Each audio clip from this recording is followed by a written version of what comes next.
There was a perfect excuse for a Tiger party at Campbelltown. Todd Payton celebrating his 250th NRL match by playing against his former club. And Daniel Vito generously handed the home side a gift. That was all the invitation Benji Marshall required, completely bamboozling the Raiders' defence. Marshall to Lawrence!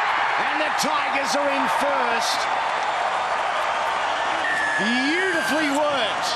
What hands? But Vito was quick to redeem himself. On to Croker, then to Vito. And after a nightmare start to the game, Daniel Vito collects the Green Machine's first points. The Tigers were gaining momentum though, helped along by 3 repeat sets. And with that much possession, all you need is a little Marshall magic. Just ask Matt Utai. Marshall, Benji Marshall. That is top shelf.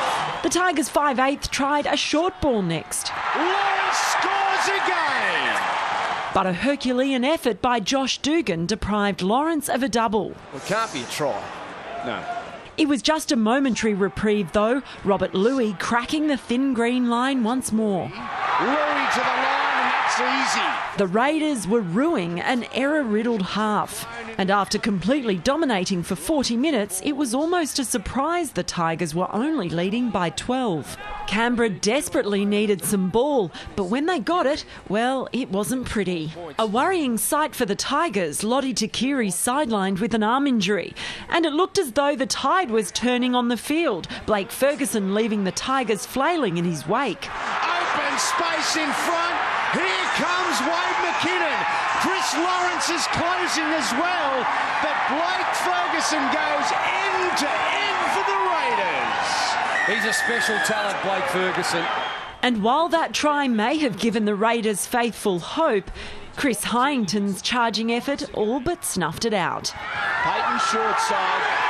Too easy for the Tigers. All you could do was sit back and admire the razzle-dazzle of the Tigers at their best. Then offloads to Farah. Payton out the back. Marshall over the top.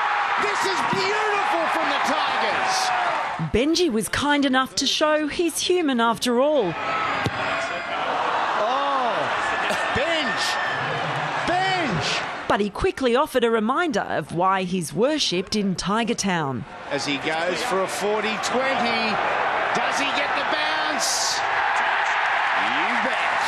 A dropped ball caused confusion, but when the referee called play on, Big Andrew Fafita shifted into top gear. Here go the Tigers, and out in open space, Andrew Fafita. Well, the big bloke looked like a tractor on Conrod Straight. He did not belong, but he's collected the points. One bright spot for the Green Machine was the skillful display from new recruit Ferguson. Has Blake Ferguson produced some magic here? He has. While there was a major blow for the Tigers, Chris Lawrence stretched it off after this. Josh McCrone took advantage of the reshuffled Tigers defence with a perfectly weighted kick. Here's Dugan. While a late attacking flurry restored a little more pride for the visitors. This is Blake Ferguson one-on-one with Wade McKinnon, and Ferguson claims a hat-trick. The 10-point margin flattering the Raiders, the Tigers' victory perhaps coming at a serious cost. Melinda Farrell, Big Pond Sport.